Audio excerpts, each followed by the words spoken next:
Juan capítulo 16. Todavía un poco y no me veréis. Y de nuevo un poco y me veréis, porque yo voy al Padre.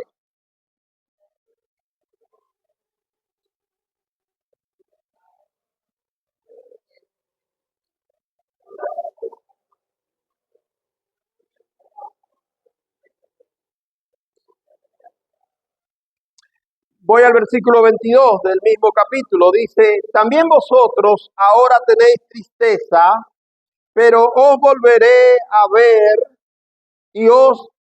y se gozará vuestro corazón, y nadie les quitará su gozo.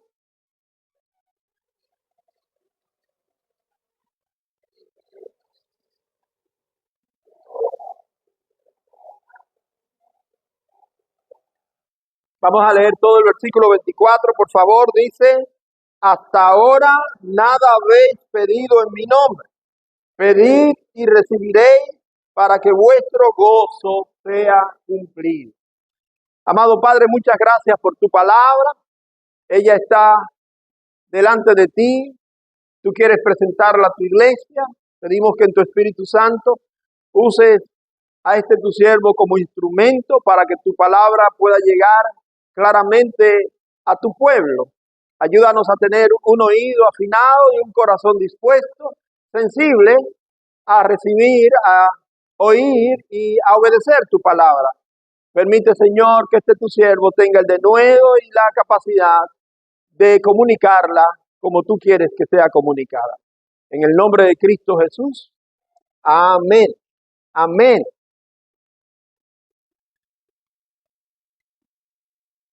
En el capítulo 16 de este Evangelio de San Juan ya tenemos varias semanas. Serán unas 4 semanas cuando el pastor Arturo comenzó a hablarnos acerca de los primeros 4 versículos de este capítulo y nos decía que debemos mantener la fe, la esperanza, la constancia, aun cuando veamos que vivimos en circunstancias difíciles. La semana pasada, después de esa intervención del pastor, estuvimos viendo la tercera oportunidad en que el Señor introduce el tema del Consolador, el Espíritu Santo, y estábamos hablando acerca de esa doctrina del Espíritu Santo para la iglesia de hoy. Entonces, el domingo pasado estuvimos viendo o mirando lo que es el calendario de Dios. Dios tiene un calendario que se va cumpliendo. No es el calendario en el sentido cronológico que nosotros lo vemos. Nosotros tenemos limitaciones en el tiempo. Hemos dividido los tiempos en siglos y en años, en lustros, en décadas, en meses, en semanas, en días, en horas. Pero el Señor es el dueño del tiempo. Él es el creador de todo lo que existe. Pero Él sí tiene un calendario y eso es lo que estábamos viendo la semana pasada. Y todo Él lo tiene colocado en su tiempo. Y vimos que el Señor Jesucristo dijo en el versículo 16, todavía un poco, y estuvimos viendo esos 2 pocos que aparecen ahí en ese versículo 16, y después voy al Padre. Nos concentramos de manera enfática en ese versículo 16, pero también nos fuimos un poco más allá, llegamos a ver hasta el versículo 22, porque el Señor hablaba de la alegría que el mundo iba a experimentar con su muerte y que esa misma alegría del mundo iba a provocar tristeza. El mismo acontecimiento que provocaba alegría en el mundo provocaba tristeza y sufrimiento a los seguidores de Cristo. Pero Jesús daba una profecía en el versículo 20. El Señor dice, vuestra tristeza se convertirá en gozo. Esa tristeza que probablemente, constantemente sufren los seguidores de Cristo, tiene una esperanza, una promesa de un cambio radical. Y la tristeza nuestra, y eso lo veíamos la semana pasada, no se va a cambiar en alegría, sino que la tristeza nuestra se cambiará en gozo, porque la alegría es temporal. La alegría es un sentimiento que se mueve de acuerdo a las circunstancias, pero el gozo es algo permanente, que no tiene que ver con las circunstancias que vivimos. De hecho, cuando nosotros tenemos una convicción segura, aún en los momentos de tristeza y sufrimiento, el gozo permanece. Si no, vean la vida de Jesucristo narrada por el escritor de Hebreos, cuando dice que Jesús, por el gozo puesto delante de él, sufrió el oprobio, sufrió la cruz. El gozo no tiene como límite la circunstancia de mi vida. El gozo es un gozo que está basado en lo que yo creo, en lo que yo estoy convencido. El Señor Jesucristo enseñó diciendo: tengo por cierto que las aflicciones del tiempo presente no son comparables con la gloria venidera que en nosotros ha de manifestarse. Es verdad, mis amados hermanos, que este mundo nos presenta condiciones que son de sufrimiento, de tristeza, de dolor. Pero lo que estamos convencidos que en Cristo Jesús nosotros tenemos una esperanza segura, esas circunstancias, esos sufrimientos, esas persecuciones, esas tristezas que nos da el mundo, no pueden parar nuestro gozo. Nuestro gozo es eterno. Y eso es lo que enseñó el Señor Jesucristo también en los versículos 20 al 22 que vimos la semana pasada, tal vez no con tanto énfasis como el versículo 16. El Señor Jesucristo inclusive puso un ejemplo cuando una mujer está encinta y va a dar a luz. Dice que ese tiempo del alumbramiento es un tiempo de un dolor fuerte. Pero una vez que nace el bebé, esa mujer se olvida del dolor sufrido, porque al mirar al bebé cada día y mientras tanto ella vive con ese bebé, bueno, es que su gozo es prolongado, se prolonga toda su vida. ¿Cuántas de las hermanas que están aquí no han tenido que sufrir el alumbramiento de un hijo, verdad? Pero han pasado 40 años y cada vez que ve a su hijo, ¿se acuerda del alumbramiento? No, se acuerda de que es su hijo, de que es un regalo que Dios le dio. Entonces, Él puso ese ejemplo delante de nosotros. Hoy, mis amados hermanos, vamos a ver una sola cosa.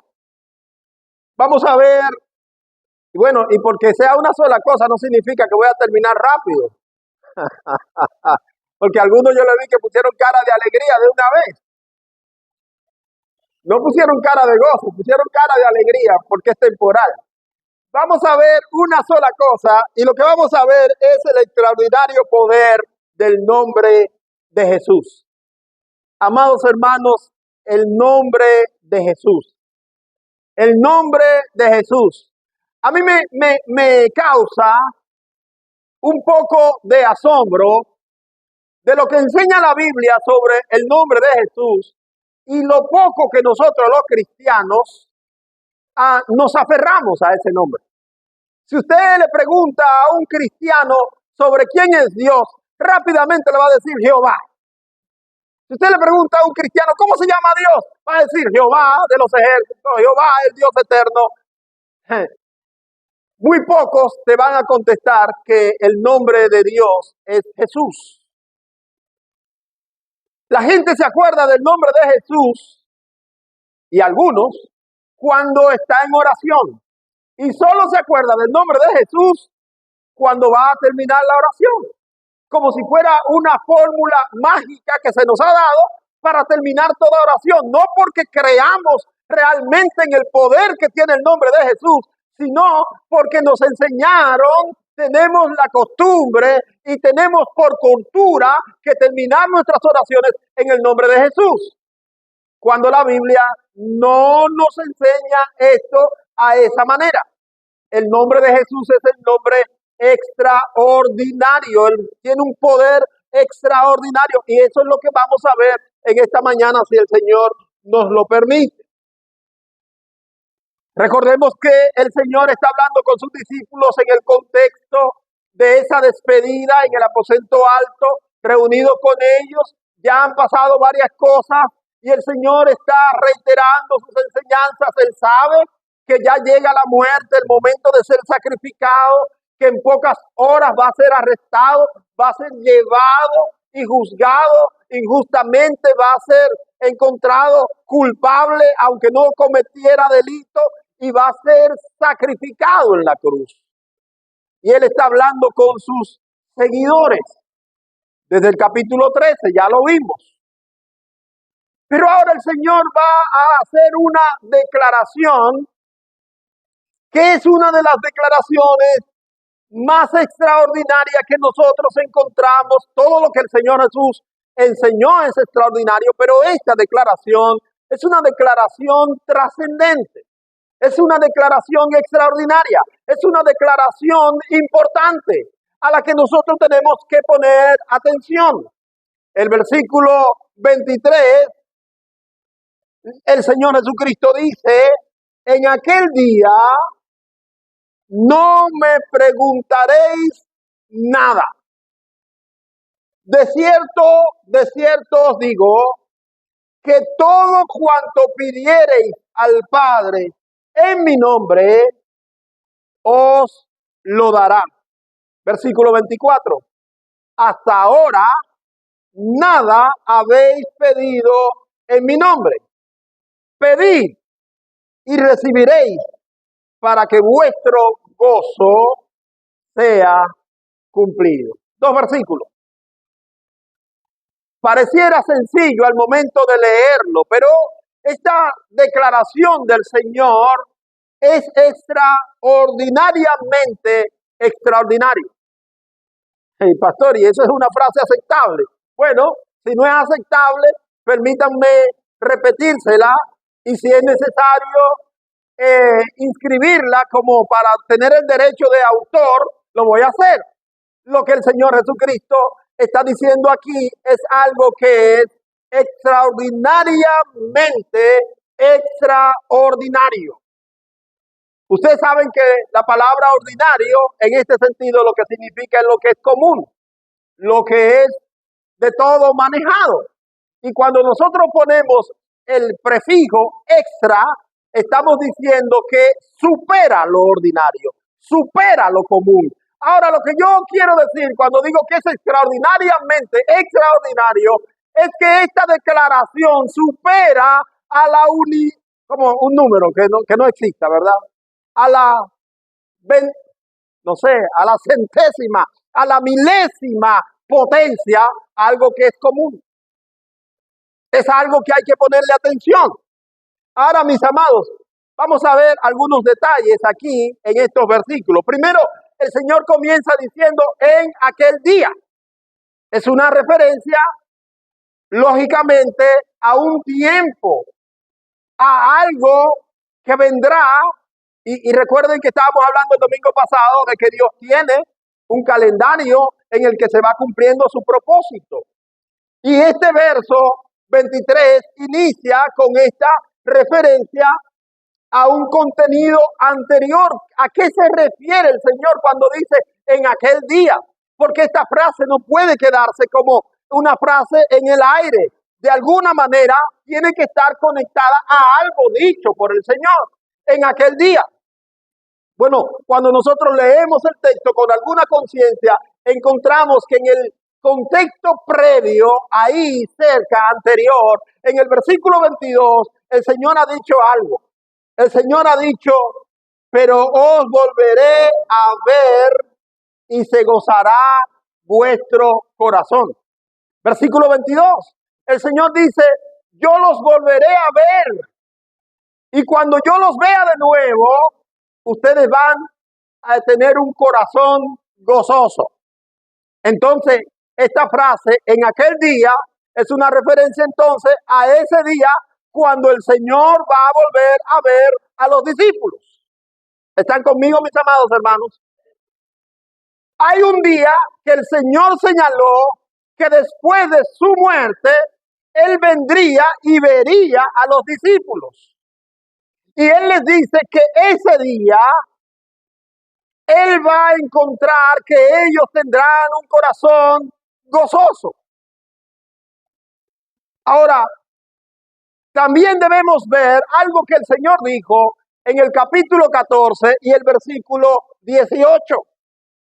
Porque Él está hablando de que Él se va, de que Él no estaría más con ellos, que el Padre enviaría un consolador. Y en el capítulo 14 y versículo 18, el Señor también le dijo algo. ¿Qué le dijo el Señor? No los dejaré huérfanos, vendré a vosotros. Amados hermanos, una pregunta que me surge para hacer en este momento. ¿El Señor ha venido a nosotros? ¿El Señor está con nosotros? ¿O nos sentimos huérfanos todavía? Pero, mis amados hermanos, recuerden que el Señor estaba con ellos físicamente. Cuando Él les está hablando esto, ellos les están mirando y les pueden verle físicamente su figura y Él se va. Pero Él dice, yo no les voy a dejar solos, yo no los voy a dejar huérfanos, yo voy a venir otra vez a ustedes. Y alguno pensará, bueno, es verdad, Él se fue después de que resucitó, Él vino, se presentó, pero solo duró 40 días, como vimos la semana pasada. No, mis amados hermanos, el Señor en su promesa dijo algo más. Su presencia estaría con nosotros, no en su apariencia física como el Dios encarnado, sino que tendría una aparición con nosotros diferente ahora en la persona del Espíritu Santo. Yo no sé si usted recuerda cuando estudiamos Juan en el capítulo 13, no, el capítulo 7, cuando el Señor estaba invitando a la gente a creer en Él. Creo que fue el pastor Arturo que predicó sobre ese día que el Señor se puso en pie cuando estaban celebrando la fiesta de los tabernáculos, que dice la Biblia que el capítulo 7, versículos 37 y 38, dice la palabra que el último y gran día de la fiesta, el Señor Jesús se puso en pie y con voz alta, el Señor dijo, si alguno tiene sed, venga a mí y beba. El que cree en mí, como dice la Escritura, de su interior correrán ríos de agua viva. Una preguntita. ¿Sientes el río de Dios corriendo en tu interior? Tú que dices que has creído en el Señor Jesucristo, ¿estás seguro que el río de Dios crece en tu interior? Ahora, el versículo siguiente a esa declaración dice, esto dijo del Espíritu. ¿De quién lo dijo? Del Espíritu. ¿De quién lo dijo, amados? Del Espíritu Santo. La presencia del Señor Jesús con nosotros se manifiesta en la persona del Espíritu Santo. La persona del Espíritu Santo es la que está con nosotros y que nos comunica la presencia de Dios el Padre y de Dios el Hijo en nosotros. El que tiene al Hijo tiene al Padre, y el que tiene al Padre y al Hijo tiene al Espíritu Santo. Así que el Señor dice, yo no los voy a dejar huérfanos, yo vendré a ustedes. Y en aquel día ustedes no me preguntarán nada, ustedes estarán gozosos. Ahora, amados hermanos, además de la iluminación que el Espíritu Santo nos comunica acerca de las enseñanzas, de las verdades de Cristo, el Espíritu Santo nos enseña que el nombre que es sobre todo nombre es el nombre de Cristo. No podemos nosotros menospreciar, no podemos subestimar, no podemos dejar de lado el nombre que Dios ha revelado, que es el nombre que nos da el poder a nosotros. Nuestro poder no está en la oración. Hace tiempo cuando yo cantaba una canción aquí en la iglesia del hermano Oscar Medina que decía, el poder del cristiano está en la oración. No, el poder del cristiano no está en la oración. Hay cristianos que oran y no tienen poder. El poder del cristiano no está en la oración. El poder del cristiano está en el nombre de Jesús. Ese es el poder del cristiano. De hecho, la palabra cristiano viene del nombre Jesucristo. Somos cristianos porque somos seguidores ¿de quién? Del Espíritu Santo, de Dios el Padre. Somos cristianos porque aunque creemos en el Dios el Padre, aunque tenemos el poder del Espíritu Santo, pero somos cristianos porque nuestro nombre surge del Señor Jesucristo. Lucas capítulo 11, capítulo 10, versículo 19. Antes, en el capítulo 10, en los versículos primeros, el Señor comisionó a un grupo de sus seguidores para ir a predicar. Eran como 70, dice la Biblia. Y regresaron alegres, contentos, diciendo, Señor. ¿Están leyendo lo que dice Lucas ahí? Lucas 10, 19. Ellos regresaron diciendo, Señor, aún los demonios, ¿qué hacen? Se nos sujetan. ¿Por qué se sujetaban los demonios? Aún los demonios se nos sujetan en tu nombre. ¿En el nombre de quién? En el nombre de Jesús. En el nombre de Jesús. Hay cristianos que saben más que la Biblia, ¿verdad? Porque ellos entienden que deben hacer lo que hacen usted no lo ha oído, que en el nombre de los tres grandes, en el nombre de los tres grandes. Una pregunta a ustedes que han estudiado la Biblia, ¿dónde dice la Biblia que hay tres grandes? ¿Dónde? ¿Dónde dice la Biblia que hay tres grandes? Ahora, ¿dónde dice la Biblia que hay que terminar la oración en el nombre del Padre, del Hijo y del Espíritu Santo? Yo quiero respetar su tradición católica de que usted tiene que terminar toda oración haciendo la señal de la cruz en el nombre del Padre, del Hijo y del Espíritu Santo. Yo respeto su tradición católica, pero si usted es bíblico y quiere ser honestamente bíblico, la Biblia enseña que toda oración al Padre debe ser dirigida por el Espíritu Santo y pedida en el nombre de Jesús. Óigalo bien, óigalo bien. Si usted quiere, comience desde hoy a estudiar desde Génesis hasta el Apocalipsis y estudie cada palabra, cada frase, cada oración que hay en la Biblia y diga si es verdad o es mentira lo que estoy diciendo. Ahora el Señor nos está diciendo, hasta este momento nada han pedido en mi nombre. Nada es un absoluto. Cuando se habla de nada, es nada o no, o es algo. Nada es algo. Nada es nada, es un absoluto. Si usted va a poner los dos puntos de lo absoluto, a la derecha lo máximo y lo mínimo a la izquierda, entonces el extremo de la izquierda es nada.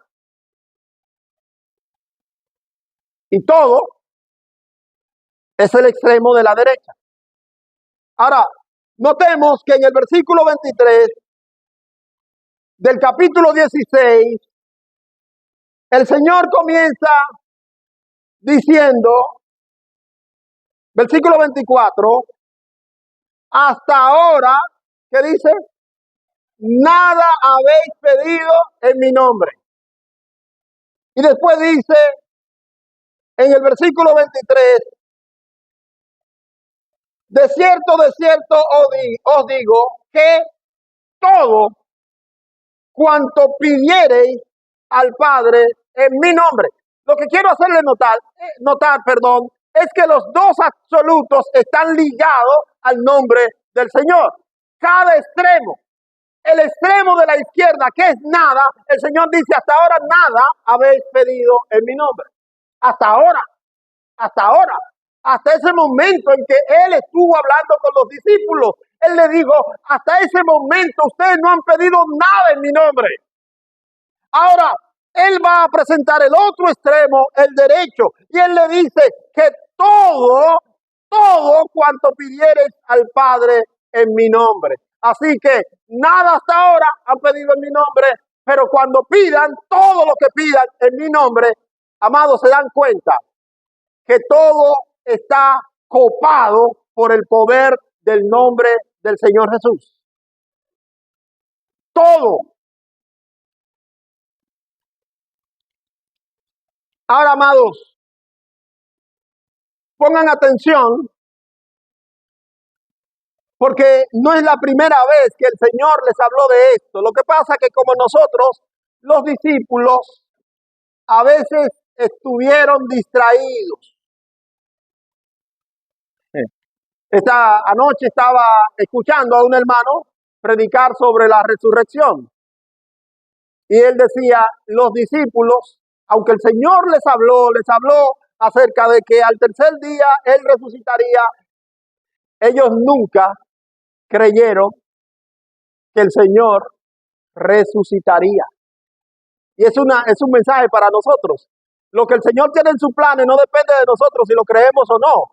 El Señor en su soberanía, Él va a hacer lo que Él tiene que hacer. Cuando tiene que hacerlo, creamos nosotros o no lo creamos. Usted tiene que entender eso. Es más, aún las mujeres, decía este hermano, las mujeres que fueron el primer día de la semana para hacer lo que iban a hacer con Jesús, ellas no creían en la resurrección, Ellas fueron a ponerle especia al cuerpo del muerto. Ellos fueron a ponerle perfume al cuerpo del muerto. ¿Saben por qué? Porque según la costumbre era para retardar el proceso de putrefacción del cuerpo para que no le oliera mal a la gente. Es decir, que ellos creían que ese cuerpo se iba a deteriorar ahí, que iba a descomponerse ahí. Pero a pesar de eso, el Señor resucitó. Sorprendió a todo el mundo, hasta a sus seguidores, cuando esas mujeres llegaron diciéndole a los discípulos que el ángel que ellas vieron dijo, el Señor ha resucitado. Los discípulos se mandaron porque no le creyeron a las mujeres. Tenemos que ver la tumba. ¿Qué es lo que pasó?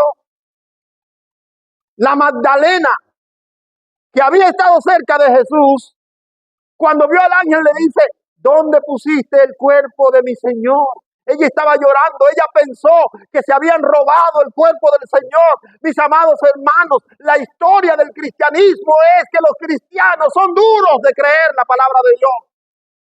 Reciben las enseñanzas día tras día de la palabra de Dios y endurecen su corazón, no creen. El Señor le había dicho a los discípulos en el capítulo 14, de ahora en adelante ustedes tienen el poder en mi nombre.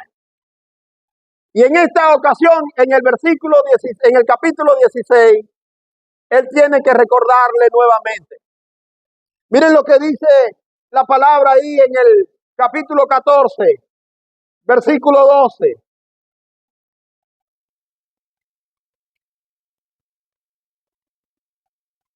Dice el capítulo 14, versículo 12. De cierto les digo, el que en mí cree, las obras que yo hago, él las hará también, y aún mayores hará, porque yo voy al Padre. Versículo 13, y todo lo que pidiereis al Padre en mi nombre, lo haré, para que el Padre sea glorificado en el Hijo. ¿No le había enseñado él que su nombre era el nombre de poder? Pero ellos pasaron por alto esa enseñanza del Señor Jesucristo. Y ahora, otra vez, el Señor tiene que enseñarle nuevamente la verdad sobre el poder de su nombre. Tiene que reiterarle esa enseñanza. Tiene que enseñarle nuevamente sobre el poder de su nombre. Mis amados, el creyente debe gozarse. Gozarse en saber que sus bendiciones están garantizadas. Garantizadas en Dios. La persona del Padre en su soberanía ya ha garantizado todas las bendiciones del creyente. El apóstol Pablo lo entendió cuando escribió a los Efesios, dijo, hemos sido bendecidos con toda bendición espiritual en los lugares celestiales. Ya nuestras bendiciones están garantizadas en el Padre. Hasta ahora yo tengo lucha con gente que ha conocido el Evangelio de Cristo, que conoce bien el versículo de Juan 3:16 que dice, de tal manera amó Dios al mundo que ha dado a su Hijo unigénito para que todo aquel que en él cree no se pierda. ¿Y cómo termina ese versículo? Mas tenga vida eterna. Y hay gente que ha creído en Cristo que está luchando diciendo que no tiene la vida eterna, que su salvación está en riesgo, que en cualquier momento se pierde. Oiga, aunque usted no lo crea, usted le está diciendo mentiroso al Señor, porque quien está diciendo esa palabra es el Señor. Nuestras bendiciones están garantizadas, no por el poder nuestro, sino porque Dios ha garantizado eso para nosotros. El creyente tiene que vivir confiado y gozoso, porque la persona del Espíritu Santo es nuestra compañía para fortalecernos, para guiarnos, para iluminarnos, para ayudarnos. Es el consolador.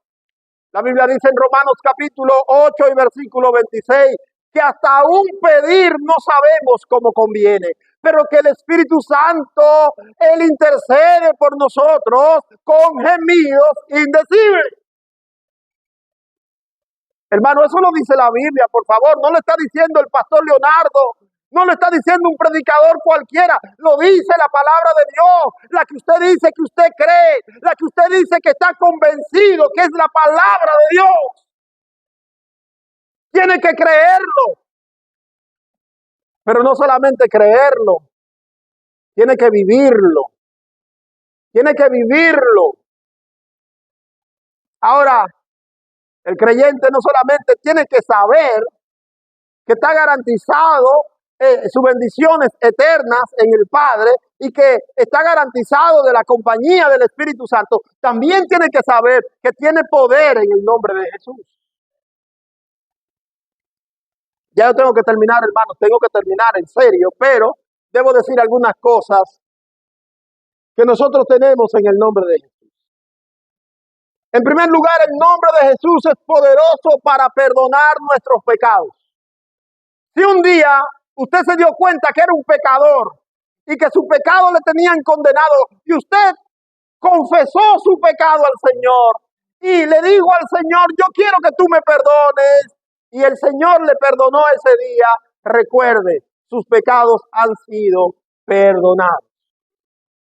Usted no tiene que vivir ya esclavizado de esos pecados antiguos. Dice el salmista, así como está lejos el oriente del occidente, hizo alejar de nosotros nuestras rebeliones. Ya el Señor no se acuerda de nuestros pecados pasados. El Señor no es como usted. Porque hay gente que quiere poner, en vez de reflejar a Cristo, ellos quieren que Cristo se refleje en ellos. Como ellos son, que guardan tantos rencores, y todavía hay gente diciendo, yo me acuerdo lo que tú me hiciste antes del año 2000. ¿Tú te acuerdas? En enero, en noviembre del 2000 o del 99. ¿Tú te acuerdas? Ya estamos hasta en un nuevo siglo y ellos están acordando algo del año pasado, del siglo pasado. El Señor no es así. Mire qué dice la Biblia. En Primera de Juan, capítulo 2, versículo 1. Sobre el poder del nombre de Jesús. Dice, hijos míos, estas cosas les escribo para que no pequen. ¿Para que no qué? Para que no pequen. Y si alguno hubiere pecado, ¿qué tenemos? ¿Qué tenemos? Abogado tenemos para con Dios. ¿Quién es el abogado que tenemos para con Dios? Ahora bien, como digo una cosa, tengo que decir la otra. Eso no significa que usted va a salir de aquí hoy y se va a meter allí a comerse toda la comida por el pecado de la gula. No voy a decir que van a beberse todo el ron, porque hay algunos que beben ron aquí. Ellos dicen, no se puede beber ron, mientras tanto tú no te emborrachas. No, mira, hermano, ten cuidado, ten cuidado. La Biblia dice que un poco de levadura leuda toda la masa. Y no tenemos una licencia para pecar. La palabra de Dios dice que quien tiene el Espíritu de Dios en él no peca, porque el Espíritu de Dios nos constriñe. La palabra de Dios dice que todo, dice la palabra de Dios, que todo lo podemos, pero no todo nos conviene. El cristiano tiene que vivir una vida de santidad por su Señor. El nombre de Jesús nos otorga y nos garantiza la salvación de nuestra alma eternamente o por la eternidad. Efesios capítulo 2, versículo 4 dice la palabra de Dios. Pero Dios, que es rico en misericordia, por su gran amor con que nos amó, estando nosotros muertos en pecado, nos dio vida juntamente. ¿Con quién? Nos dio vida juntamente con quién?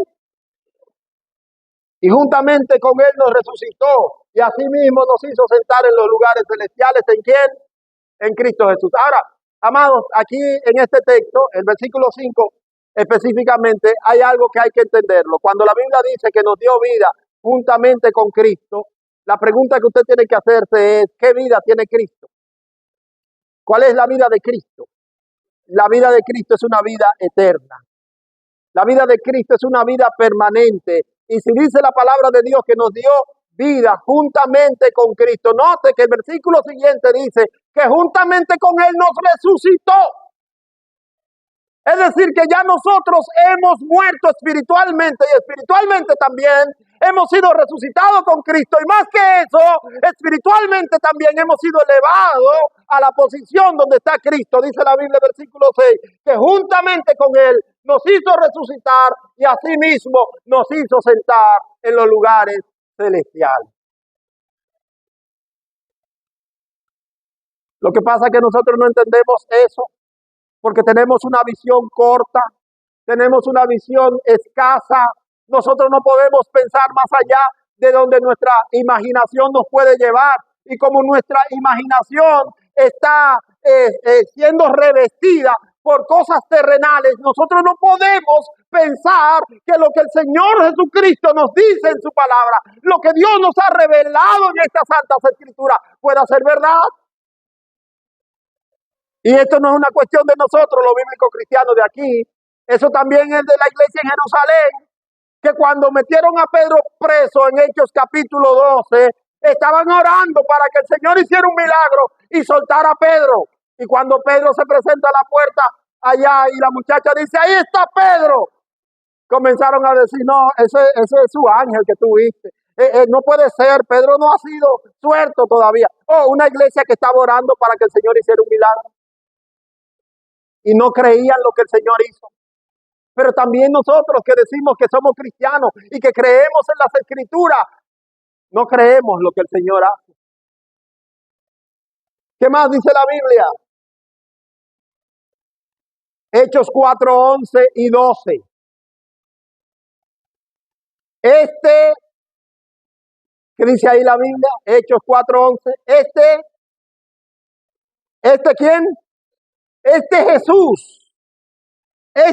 Jesús, dice, es la piedra reprobada por vosotros los edificadores, la cual ha venido a ser cabeza del ángulo. Y miren lo que dice el versículo 12. Y en ningún otro, dígalo, en ningún otro. ¿Qué es lo que dice la Biblia ahí? En ningún otro hay salvación. Porque no hay otro nombre, no hay otro nombre. Los jóvenes cuando están cantando, tienen una canción que cantan aquí que me encanta, No hay otro nombre igual, no hay otro nombre igual. Es que no hay otro nombre, no hay otro nombre, no hay otro nombre. Grábeselo, grábeselo, grábeselo. No hay otro nombre en el cual podamos ser salvos. No hay otro nombre. Eso es lo que dice la Biblia, mis amados hermanos. Es la Biblia que lo dice. El nombre de Jesús nos permite una entrada sin obstáculo ante el trono de la gracia. Hebreos capítulo 4 y versículo 14. Por tanto, dice la Biblia, teniendo un gran sumo sacerdote que traspasó los cielos. ¿Quién es ese sumo sacerdote? Jesús, el Hijo de Dios, dice la Biblia.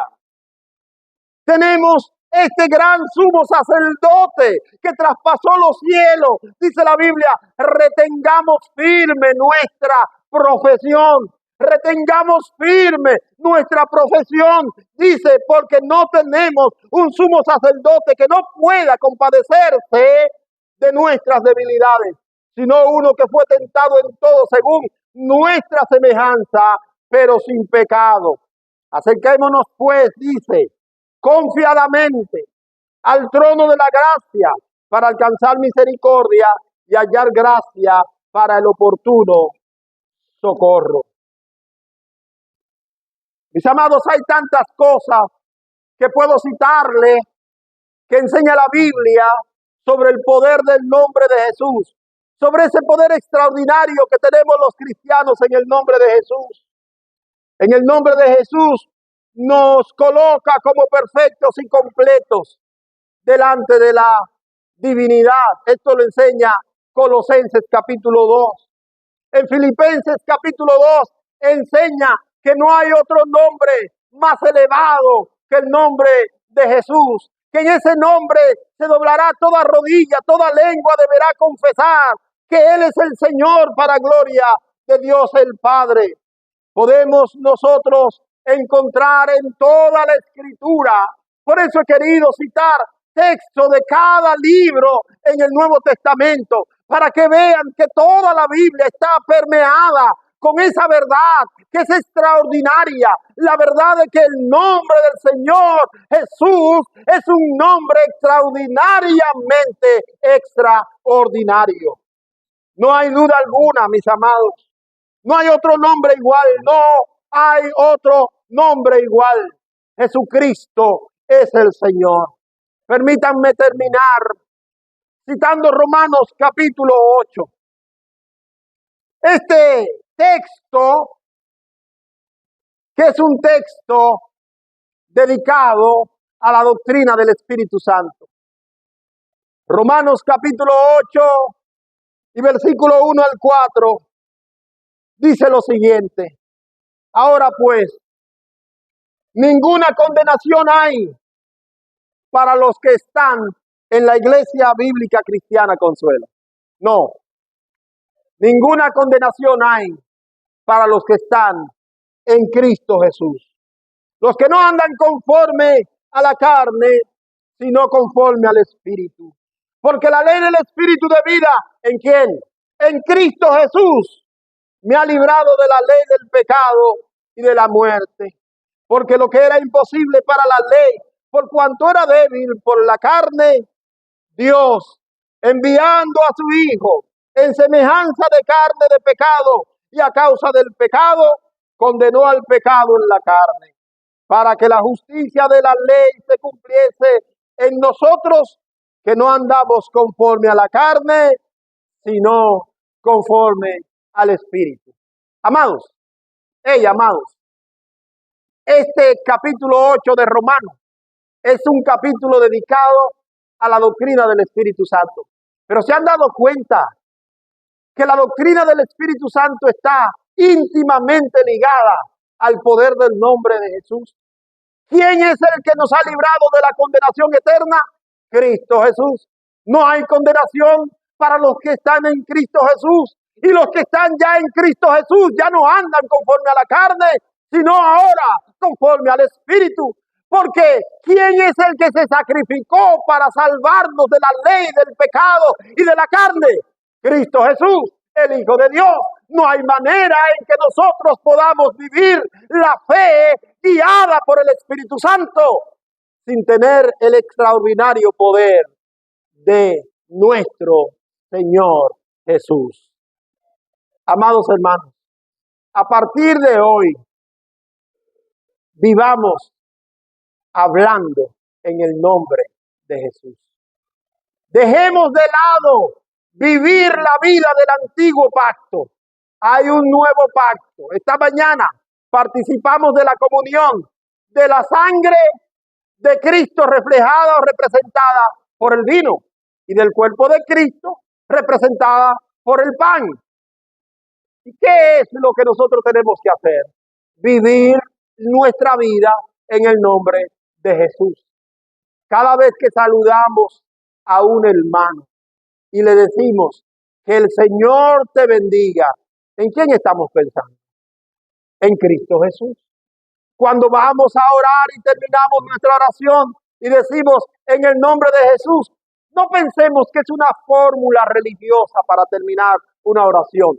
Pensemos que el poder de lo que pedimos está en ese nombre que es sobre todo nombre. Si vamos a desear una bendición a alguien, hagámoslo en el poderoso nombre de Jesús. Mis amados, que el Señor les bendiga. Cierren sus ojos, inclinen el rostro. El pastor Arturo va a estar pasando. Pensemos, mis amados, que tenemos la dicha de contar en este tiempo con ese poder extraordinario que solo podemos encontrar en el nombre de Jesús. Qué dichosos somos, qué bienaventurados somos de poder estar aquí reunidos y ser cristianos convocados por el nombre de Jesús.